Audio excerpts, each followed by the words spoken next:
దేవునికి మహిమ కలుగును గాక. ఈరోజు మన లేఖన భాగము యోహాను సువార్త 20వ అధ్యాయము 8వ వచనం చదువుకుందాం. అప్పుడు మొదట సమాధి యొద్దకు వచ్చిన ఆ శిష్యుడు లోపలికి పోయి చూచి నమ్మాను. ఆమేన్. Praise the Lord. దేవునికి స్తోత్రం. హల్లెలూయా. మన ప్రభువును రక్షకుడైనటువంటి మనల్ని అధికంగా ప్రేమిస్తూ తల్లి కన్నా తండ్రి కన్నా బంధువుల కన్నా అందరికన్నా మనల్ని అధికంగా ప్రేమిస్తూ నడిపిస్తున్నట్టు ప్రభు నామంలో ఆయన హెచ్చవలసి ఉన్నది అనేటువంటి కార్యక్రమాన్ని వీక్షిస్తున్న ఆత్మీయ బంధువులైన మీ అందరికీ నా హృదయపు లోతుల్లోంచి ప్రత్యేకమైన వందనాలు తెలియజేస్తున్నాను. May God bless you. దేవుని వాక్యం వినడానికి, మరి ముఖ్యంగా ఈ కార్యక్రమంలో సందేశం వినడానికి మీరు సిద్ధపడి వచ్చినందుకు మిమ్మల్ని అభినందిస్తున్నాను. దయచేసి ఈ పరిచర్యలో మీరు పాలి భాగస్తులు కావడానికి మీరు ఏం చేయాలంటే డబ్బులు పంపించమని నేను అడగడం లేదు, కానీ ఈ మెసేజ్ యొక్క ఈ సందేశం యొక్క లింక్స్ మీ స్నేహితులకి ఫార్వర్డ్ చేయండి, వాళ్ళని సబ్స్క్రైబ్ చేయమని చెప్పండి. తద్వారా అనేక మంది కార్యక్రమాలు చూడాలి. అలాగని చూడటం వల్ల ఇంతమంది చూస్తున్నాను లెక్కలు చెప్పుకొని అతిశయించాలని కాదు, అతిశయం కోసం కాదు ఈ కార్యక్రమం, ఆయన్ను హెచ్చించడానికే ఈ కార్యక్రమం. కనుక ఒక సహోదరుడు, ఆయన సుందరయ్య కాలనీలో ఉంటాడు, వాసు అనేటువంటి బాబు, ఆయనకి 2 సార్లు సందేశాలు పెట్టాను, తర్వాత 2-3 సార్లు లింకులు పెట్టలేదు. ఆయన ఒకరోజు అంకుల్ నాకు వాక్యం పంపించండి అని ప్రత్యేకంగా అడిగాడు. దేవుని స్తోత్రం. కనుక దేవుని వాక్యాలు మీకు చేరాలి, మీ చెరువులోకి రావాలి, మీ గృహాలకి రావాలి. దీని వెనకాల ఎన్నో వ్యయ ప్రయాసాలు ఉన్నాయి. అయినప్పటికీ కూడా ఇంపాసిబుల్ అని అనుకుంటున్నప్పటికీ కూడా దేవుడు వీటిని పాసిబుల్ చేస్తున్నాడు. అసాధ్యమైన కార్యము ఆయనకి ఏది లేదు, ఆయనకి అన్ని సుసాధ్యమైన కార్యాలే. Everything is possible to him. ఆయన ఏమైనా చేయగలడు. దేవుని స్తోత్రం. హల్లెలూయా. రండి, ఈ సమయంలో మనం దేవుని వాక్యాన్ని యోహాను సువార్త 20వ అధ్యాయంలోంచి మనం ధ్యానించుకుందాం. గత ఎపిసోడ్లో కూడా మనం యోహాను సువార్త 20వ అధ్యాయము 8వ వచనంలో 4 నమ్మకాల గురించి, అనగా ఆలోచనను, అభిప్రాయాన్ని, లేకపోతే అపోహ నమ్మడం, అబద్ధాన్ని నమ్మడం, అంతేకాకుండా అనుభవాన్ని నమ్మడం అనేటువంటి 4 నమ్మకాల గురించి మనం మాట్లాడుకున్నాం. ఈ దినం కూడా మనం యోహాను సువార్త 20వ అధ్యాయం 8వ వచనంలోంచి మనం ధ్యానించుకోబోతున్నాం. మన టైటిల్ మృత విశ్వాసం, డెడ్ ఫెయిత్, అనగా యాక్టివేట్ కాని ఫెయిత్, అనగా ఇనర్ట్ ఫెయిత్, అనగా జడమైనటువంటి విశ్వాసం, అనగా క్రియాత్మకం కానీ క్రియాశీలతను కోల్పోయినటువంటి విశ్వాసం. ఇవన్నీ క్రియాశీలతను కోల్పోయిన విశ్వాసం అంటే అర్థం కాదు అనే ఉద్దేశంతో డెడ్ ఫెయిత్ అన్నాం. ఇదేంటి, ఇటువంటి విశ్వాసం కూడా ఉంటుందా? అవిశ్వాసం డెడ్ ఫెయిత్, మృత విశ్వాసం. మీకు దీన్ని అర్థం కావాలంటే మనం చదువుకుందాం, మూలవాక్యం చదువుకొని మృత విశ్వాసాన్ని గురించి అర్థం కావడానికి ఒక రెఫరెన్స్ కూడా మీకు అందరికీ తెలిసిన రెఫరెన్స్ అయి ఉండొచ్చు. యోహాను సువార్త 20వ అధ్యాయం మన మూలవాక్యం 8వ వచనం. స్తోత్రం. అప్పుడు మొదట సమాధి ఎదుకు వచ్చిన ఆ శిష్యుడు లోపలికి పోయి చూచి నమ్మాను. ఆయన మృతుల నుండి లేచుట అగత్యమను లేఖనము వారింకను గ్రహింపారైరి. Yes. Then the other disciple who had reached the tomb first went in, and after one look he believed. దేవుని స్తోత్రం. అతను నమ్మాడు. నమ్మకాలు పుట్టాలి, నమ్మకాలు సృష్టించబడాలి, నమ్మకాలు పెరగాలి, నమ్మకాలు వమ్ము కాకూడదు. దేవుని స్తోత్రం. హల్లెలూయా. నమ్మకాలు నాశనం కావడానికి వీల్లేదు. దేవుని స్తోత్రం. మనం ఇక్కడ చదువుకున్న మాటలో మృత విశ్వాసాన్ని గురించి మనం మాట్లాడుకోబోతున్నాం. ఆయన నమ్మాడని ఉంది కదా, అతని విశ్వాసం మృతమైందని బైబిల్ చెప్పడం లేదు కదా, మీరు ఎలా చెప్తున్నారు ఏంటి అంటే దాని గురించి మనం కొద్దిగా ఆలోచిద్దాం. యాకోబు పత్రిక 2వ అధ్యాయము 26వ వచనము. For just as a human body without the spirit is a dead corpse, so faith without the expression of good works is dead. So faith without the expression of good works, అనగా expression అనేది తీసి పక్కన పెట్టండి, లేదా manifestation అని అనుకుంటే, అనగా సత్క్రియలు లేనటువంటి విశ్వాసం, సత్క్రియలు చేయనటువంటి విశ్వాసము మృతమైన విశ్వాసంగా ఎంచబడుతుంది. దేవుని స్తోత్రం, హల్లెలూయా. తెలుగు బైబిల్లో మనకు తెలిసిన మాట చదువుకుందాం. ప్రాణము లేని శరీరం శరీరం ఎలాగూ మృతమో, ప్రాణం లేకపోతే, ఆత్మ లేకపోతే, ఆత్మ దాన్ని దయచేసిన దేవుని దగ్గరికి వెళ్తే, నరులారా తిరిగి రండి అనే పిలుపు వింటే అది మృతము, శవము, డెడ్ బాడీ, పీనుగా, భౌతికమైన దేహము, భౌతికమైన కాయం అంతే. అలాగే క్రియలు లేని విశ్వాసమును మృతం. క్రియలు లేనటువంటి క్రియారహితమైన విశ్వాసం మృతమైనది. It's a dead faith. అప్పటికప్పుడు చనిపోయిందని కాదు, అప్పటికప్పుడు మృతమైందని కాదు దాని అర్థం. డెడ్ ఫెయిత్లో ఉంటున్నారు చాలామంది. లివింగ్ గాడ్ పట్ల, జీవము గల దేవుని పట్ల మనకు ఉండాల్సింది జీవము కలిగిన విశ్వాసమే కానీ లివింగ్ ఫెయిత్ ఉండాలి, కానీ డెడ్ ఫెయిత్ కాదు. జీవము కలిగిన విశ్వాసం దేవుని మయంపరుస్తుంది. మృత విశ్వాసము దేవుని మయంపరుస్తుంది, దేవుని అవమానపరుస్తుంది. దేవుని స్తోత్రం, హల్లెలూయా. ఏంటి మృత విశ్వాసం? మృత విశ్వాసాన్ని అర్థం చేసుకోవడానికి 3 విషయాలు మీకు త్వరగా జ్ఞాపకం చేస్తాను. దీన్ని మృత విశ్వాసం అని అనడానికి కూడా కారణం ఏంటంటే 9వ వచనంలో, ఇదే అధ్యాయము 9వ వచనంలో మనం ఒక మాట చూడగలం. ఆయన మృతుల నుండి లేచుట అగత్యమను లేఖనము వారింకను గ్రహింపారైరి. అంతటా For until then they had not understood the scriptures that prophesied that he was destined to rise from the dead. ఆయన మృతుల్లోంచి లేవడం కొరకు, పునరుత్థానం పొందడం కోసం నిర్ణయించబడ్డాడు అని చెప్పబడిన, ప్రత్యక్షంగానో పరోక్షంగానో చెప్పబడిన లేఖనాలు, పాత నిబంధన, లేకపోతే ధర్మశాస్త్రం, లేదు అంటే ప్రవక్తల పుస్తకాలు, లేదు అంటే కీర్తన గ్రంథం, ఇవి చెప్తున్నాయి. కానీ వాళ్ళు లేఖనాలను నమ్మలేదు. దేవుని స్తోత్రం, హల్లెలూయా. పరిశుద్ధ లేఖనాలను నమ్మని విశ్వాసం, పరిశుద్ధ లేఖనాలని ఆధారం చేసుకోకుండా ఉన్నటువంటి విశ్వాసము, that's a dead faith. The faith that which was not depending upon the scriptures, holy scriptures, that is not called as living faith. మృత విశ్వాసం అంటే దానికి వ్యతిరేకమైనది జీవము కలిగిన విశ్వాసం. దీన్నే యూదాపత్రిక 1వ అధ్యాయంలో, ఒకే ఒక అధ్యాయంలో అనుకోండి, అందులో రాయబడిన మాట 20వ వచనంలో, మీరు విశ్వసించు అతి పరిశుద్ధమైన దాని మీద, ఇంగ్లీష్లో రాయబడింది most holy faith. Holy faith, పరిశుద్ధమైన విశ్వాసం. పరిశుద్ధమైన విశ్వాసం, పరలోకపు జీవాన్ని కలిగిన విశ్వాసం, పరలోకపు జీవాన్ని కోల్పోయిన విశ్వాసం. ఇలా మనం విశ్వాసాల గురించి అనుకోవచ్చు. ఇక్కడ చెప్పబడుతున్న మాటలు కొద్దిగా ఆలోచిద్దాం. క్రియలు లేని విశ్వాసం మృతమైందే. అనగా విశ్వాసము అనేటువంటి శరీరానికి క్రియలు అనే ప్రాణం ఉండాలి. అది ఇంపార్టెంట్. క్రియల ద్వారా మనం రక్షింపబడలేదు, కానీ రక్షింపబడ్డాము అన్నానికి గుర్తుగా క్రియలు కావాలి. కనుక క్రియలు చేయాల్సిందే, సత్క్రియలు చేయాల్సిందే.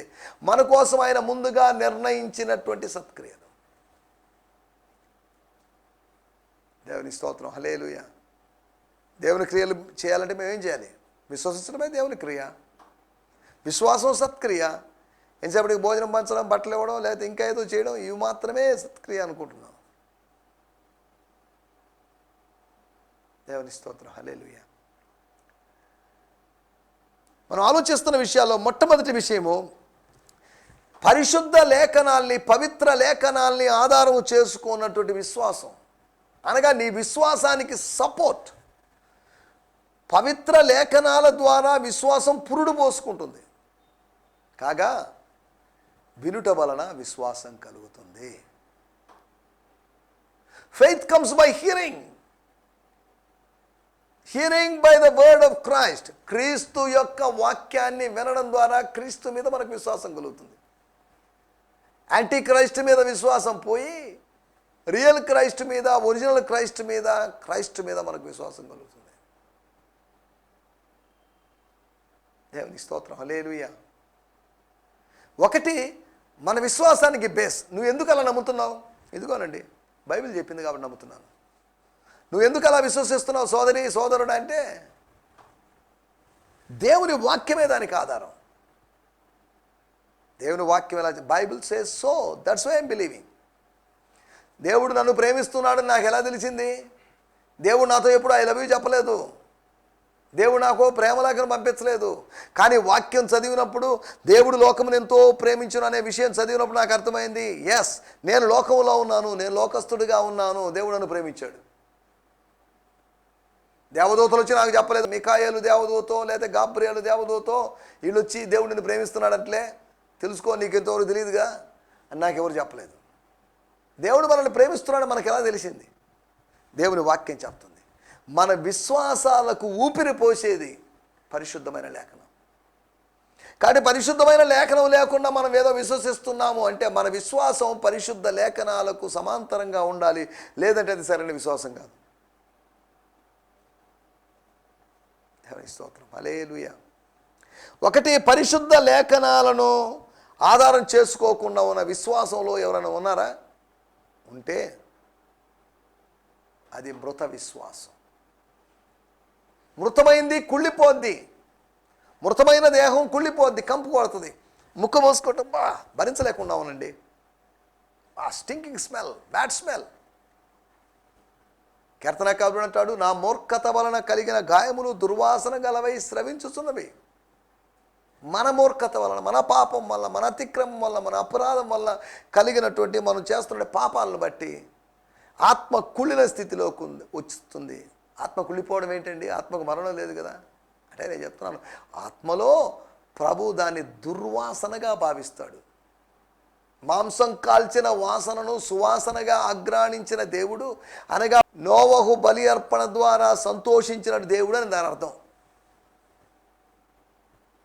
దేవుని స్తోత్రం, హల్లెలూయా. వాసన సువాసనలు పరలోకంలో ఉంటాయని కాదు దీని అర్థం. అనగా భూలోకంలో వాసనను అందరూ ఇష్టపడతారు, మంచి వాసన సువాసనని. దుర్వాసనని ఎవరు ఇష్టపడరు. దేవుని స్తోత్రం, హల్లెలూయా. ఒకటి, పరిశుద్ధమైన లేఖనాలను ఆధారం చేసుకునే విశ్వాసం, that's not biblical faith, that's not true faith. రెండో విషయాన్ని నేను మీకు జ్ఞాపకం చేస్తాను. ఇదే అధ్యాయంలో 10వ వచనం. స్తోత్రం, స్తోత్రం. అంతటా ఆ శిష్యులు తిరిగి తమ వారి యొద్దకు వెళ్ళిపోయి ఎస్, అంతటా శిష్యులు తమ వారి యొద్దకు తిరిగి వెళ్ళిపోయి. 18వ వచనం. మగ్దలేని మరియా వచ్చి, నేను ప్రభువును చూచి తిని నాతో మాట చెప్పని శిష్యులకు తెలియజేశాను. దేవుని స్తోత్రం, హల్లెలూయా. గమనించాలి, 2 వాక్యాలు చదువుకున్న 10, 18. 10వ వచనంలో శిష్యులు వచ్చారు, చూశారు, ఏం అర్థం కాలేదు, వెళ్ళిపోయారు. వెళ్ళిపోయి మిగతా 9 మంది శిష్యులకి సమాచారం తెలియజేసి, బ్రదర్స్, ఆంద్రేయతోనో లేకపోతే పిలుపుతోనో వాళ్ళతో, సోదరులారా రండి, ఒక విషయం జరిగింది, దాని గురించి మనం డిస్కస్ చేసుకోవాలి, దాని గురించి మాట్లాడుకోవాలి, ఒక తీర్మానం తీసుకోవాలి అని ఏమాత్రం వాళ్ళు ఆలోచించకుండా చూశారు, విన్నారు, వచ్చి ఇంట్లో పడుకున్నారు. ఇంట్లో పడుకున్నారని అక్కడ లేదులేండి, నేను ఒకటే చెప్తున్నాను. అనగా దాని సంబంధమైనటువంటి ప్రభావం వారి మీద పడలేదు. మరియ చూసొచ్చి ఊరుకోలేదు, ఇద్దరిని తీసుకోబోయింది పురుషుల్ని. ఒక స్త్రీ 2 పురుషుల్ని సమాధి దగ్గరికి తీసుకెళ్ళింది, కానీ 2 పురుషులు ఒక్క పురుషుని కూడా సమాధి దగ్గరికి తీసుకొని పోలేకపోయారు. దేవుని స్తోత్రం, హల్లెలూయా. ఒక్క పురుషుడు కాదు, 10 మంది పురుషులు, 100 మంది పురుషులు, సంఘంలో ఉన్నటువంటి ఒక 20 మందో 30 మందో పురుషులు, లేదా 20 మందో 30 మందో స్త్రీలు, ఎంతమంది స్త్రీలను పురుషులను ప్రభు దగ్గరికి తీసుకొని రాగలుగుతున్నారు? ప్రభు సమాధి దగ్గరికి కాదు, నూతన యెరూషలేముకు తీసుకొని పోగలిగే స్థాయిలో ఉన్నారు. దేవుని స్తోత్రం, హల్లెలూయా. మనం ఆలోచిస్తున్నట్టు విషయం ఏంటంటే, మృత విశ్వాసం, పరిశుద్ధ లేఖనాలను ఆధారం చేసుకొని విశ్వాసం మృత విశ్వాసం నెంబర్ 1. రెండోది మృత విశ్వాసము ఏంటి అంటే ప్రచురము చేయబడని విశ్వాసం. The faith that which was not declared or announced or preached is dead faith. ఏంటి? నా విశ్వాసం, నేను విశ్వసించాను, దాని గురించి తెలియజేయాల్సిందని. అవును, మరియమ్మ తను చూసిన దాని గురించి చెప్పింది. చూసిన దాన్ని, విన్నదాన్ని, తాకిన దాన్ని మేము చెప్పకుండా ఉండలేము. మనకు ఒక ఒత్తిడి, మన మీద ప్రెషర్ ఏర్పడుతుంది. మనం పలాని చేయకుండా, సువార్త చెప్పకుండా ఉండలేము. దేవుని వాక్యం బోధించకుండా ఉండలేము. ప్రతిరోజు ఎక్కడో చోట ఏదో వాక్యం చెప్తేనే తృప్తి. వాక్యం చెప్పకుండా భోంచేస్తే ఎందుకు అనవసరంగా తిన్నాము అనేటువంటి ఒక అపరాధ భావం, ఒక గిల్టీ ఫీలింగ్. పనిచేసి తింటే సంతృప్తి, సువార్త ప్రకటించి తింటే ఒక తృప్తి. కానీ ఈ రోజుల్లో చాలామంది అలాగే సోమరిపోతుల్లాగా ఉన్నారు, సేవకులైనా విశ్వాసులైనా. దేవుని స్తోత్రం, వాటిలోకి మనం అడలేదు. ప్రచురము చేయబడిన విశ్వాసం విశ్వాసం కాదు. చదవండి ఒక మాట, రోమీలకు రాసిన పత్రిక 1వ అధ్యాయము 8వ వచనంలో మనం గమనించినట్లయితే, మీ విశ్వాసము సర్వలోకమున ప్రచురం చేయబడుతుండటం బట్టి మొదట మీ అందరి నిమిత్తము యేసుక్రీస్తు ద్వారా నా దేవునికి చాలండి సార్. ఏంటట ఏం చెప్తున్నాడు ఇక్కడ అపోస్తలుడైన పౌలు? I will give thanks to God for all of you because the testimony of your faith is spreading throughout the world. ఈ ప్రపంచమంతా, ఈ సర్వలోకమంతా, ఈ సర్వ సృష్టి అంతా రోమియుల విశ్వాసాన్ని గురించి మాట్లాడుకున్నారు. మీ విశ్వాసాన్ని గురించి ప్రమోట్ చేయడానికి ఎవరో కొంతమంది మనుషులు మీరు నియమించుకొని ప్రమోట్ అయిందని కాదు. ఇప్పుడు ఎవరైనా మాట్లాడుకుంటుంటే మాసిదోనియా వాళ్ళ దాతృత్వం, రోమియుల యొక్క విశ్వాసం, కొరింథీ సంఘములో ఉన్నటువంటి కలహాలు, ఫిలిప్పీ సంఘములో ఉన్నటువంటి దాతృత్వం, లేకపోతే పాలిభాగస్తులు అయ్యేటువంటి స్వభావం, సహకరించేటువంటి స్వభావం, ఇటువంటి కొన్ని విలక్షణమైన, ఒక్కో సంఘానికి ఒక విలక్షణమైన క్యారెక్టర్ లేదా స్వభావాలు ఉంటాయి. దేవుని స్తోత్రం, హల్లెలూయా. మనం ఆలోచిస్తున్న విషయం ఏంటంటే, ఒకటి పరిశుద్ధ లేఖనాలను ఆధారంగా చేసుకోకుండా ఉన్న విశ్వాసం, అది మృతమైన విశ్వాసమే. రెండోది ప్రచురము చేయబడకుండా ఉన్నటువంటి, సాక్ష్య రూపంలో చెప్పబడకుండా ఉన్నటువంటి విశ్వాసం. మన సంఘాలు సాక్ష్యం చెప్తుంటారు దేనికి? నాకు తలనొప్పిగా ఉంది, ప్రార్థన చేశాను, దేవుడు తగ్గించాడు, దేవుని స్తోత్రం. లేకపోతే గత వారం నాకు చిన్న యాక్సిడెంట్ జరగబోయింది, దేవుడు తప్పించాడు, దేవుని స్తోత్రం. ఏది మంచి? ఈ సాక్ష్యాలు విన్నప్పుడు వాళ్ళకి చేసిన దేవుడు, ఆమెకు చేసిన దేవుడు నాకెందుకు చేయుడు అని ఆలోచనను బట్టి ఒక ఎంకరేజ్మెంట్ దొరుకుతుంది. ప్రార్థించడానికి, పరిచయం చేయడానికి ఎంకరేజ్మెంట్ దొరుకుతుంది, ప్రోత్సాహం దొరుకుతుంది. ఆదివారం సంఘాల్లో సాక్ష్యం చెప్పడంలో ఉద్దేశం అదే. ఆ సాక్ష్యం చెప్పేవాళ్ళు తమ ఆత్మీయతను, తమ భక్తిని 10 మంది ప్రదర్శించుకోవడానికి కాదు, సాక్ష్యాలు చెప్పే సమయం. దేవుని స్తోత్రం, హల్లెలూయా. మనం ఆలోచిస్తున్నటువంటి రెండో విషయం, మన విశ్వాసము ప్రచురించబడాలి. విశ్వాసం పరిశుద్ధ లేఖనాలను ఆధారంగా చేసుకుని ఉండాలి. పరిశుద్ధ లేఖనాలు అంటున్నప్పుడు ఏ ట్రాన్స్లేషన్ అయినా, ఏ వర్షన్ అయినా సరే, పలాందే అని కాదు, పలాని వర్షన్ మీదనే విశ్వసించాలి, పలాని వర్షన్నే నమ్మాలి అని కాదు. రెండో విషయం, దేనిని బట్టి ఒక విశ్వాసము మృతమైన విశ్వాసంగా ఎంచబడుతుంది అంటే ప్రచురం చేయబడకపోతే అని. మూడో విషయాన్ని కూడా నేను మీకు జ్ఞాపకం చేస్తాను. 20వ అధ్యాయము 25వ వచనం. స్తోత్రం, స్తోత్రం.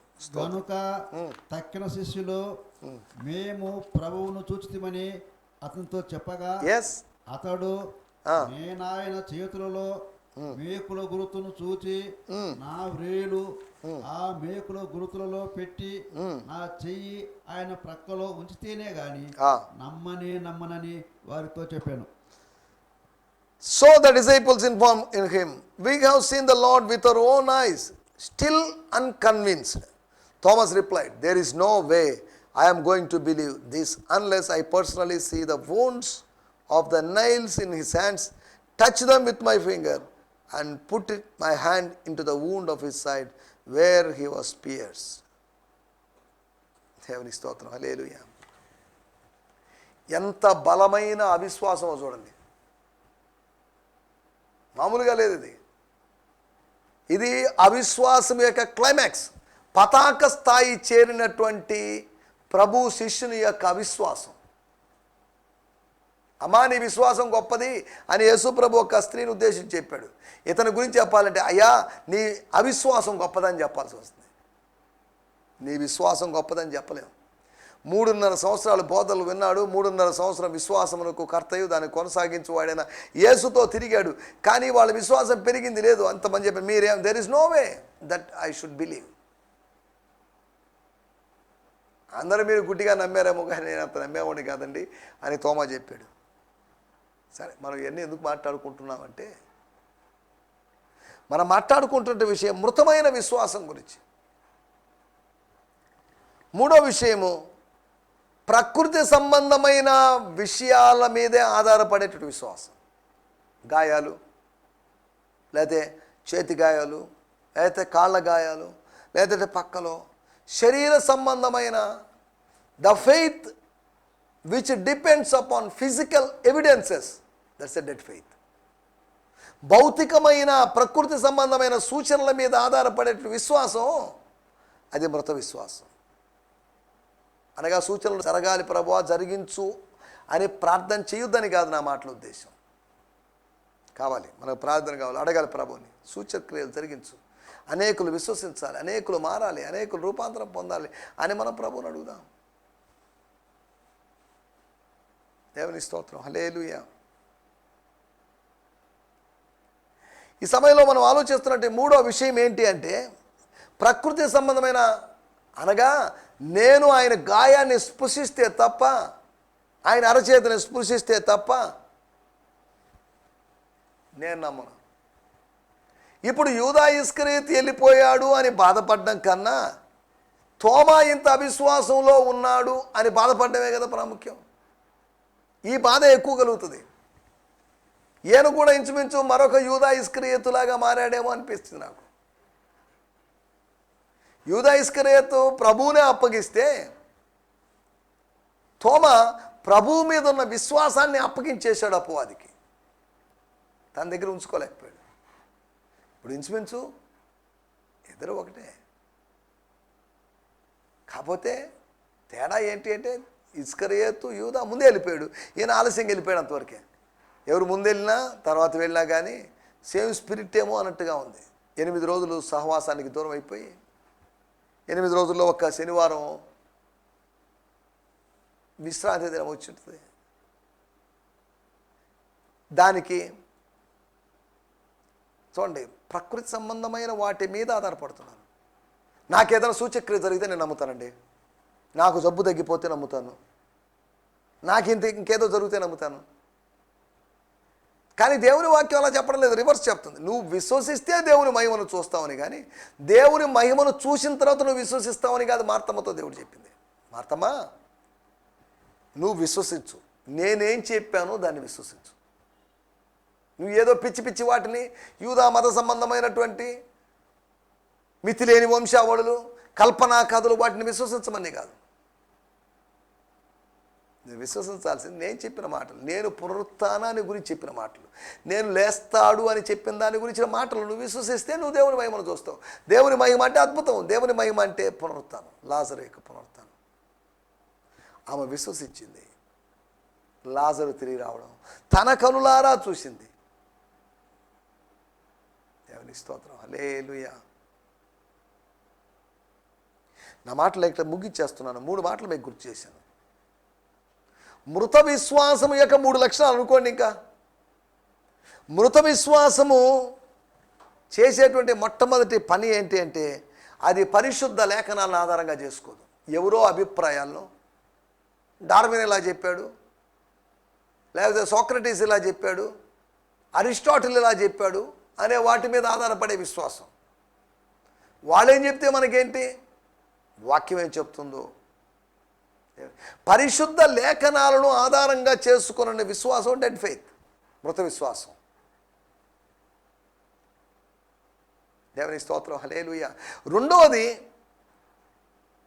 ప్రచురము చేయబడిన విశ్వాసం, అది మృతమైన విశ్వాసం. మూడవది ప్రకృతి సంబంధమైన సూచనల మీద లేకపోతే రుజువుల మీద ఆధారపడేటువంటి విశ్వాసం, మృత విశ్వాసం. దేవుని స్తోత్రం, హల్లెలూయా. నా మాటలు ముగిస్తున్నాను. దయచేసి అందరం తలలోచుదాం, కళ్ళు మూసుకుందాం, ప్రార్థన చేసుకుందాం. ప్రార్థన. పరిశుద్ధమైన మా దేవా, నీ నామాన్ని స్తుతిస్తున్నాం. మీరు మాకు యోహాను సువార్తలో నుంచి మాకు బోధిస్తున్నందుకు మీకు వందనం చేస్తున్నాం. నిన్ను మించిన బోధకుడు ఎవరు లేరు నాయన. మా పరమ బోధకుడా మనం స్తుతిస్తున్నాం. ఈ సమయంలో నాయన మృత విశ్వాసం మాలో ఉండకూడదని, ఏ విధంగా మేము మా దేహంలో మృత కణాలను తొలగించుకోవడానికి స్నానాలు చేసి లేకపోతే స్క్రబ్బులు చేసి వేరే విధంగా చేసుకుంటున్నామో, అలాగే మాలోంచి మృత విశ్వాసాన్ని మేము తొలగించుకోవాలి. పరిశుద్ధ లేఖనాలను విశ్వసించకపోతే, వాటిని ఆధారం చేసుకోకపోతే మా విశ్వాసం మృతమైందని, అంతేకాకుండా ప్రకృతి సంబంధమైనటువంటి రుజువుల మీద ఆధారపడేటువంటి మా విశ్వాసం, మాది మృతమైనటువంటి విశ్వాసం అని ప్రభువా మీకు వందనాలు చెల్లిస్తున్నాం. మీరు మాకు నేర్పించినట్టు పాఠాల కొరకే మీకు వందనాలు.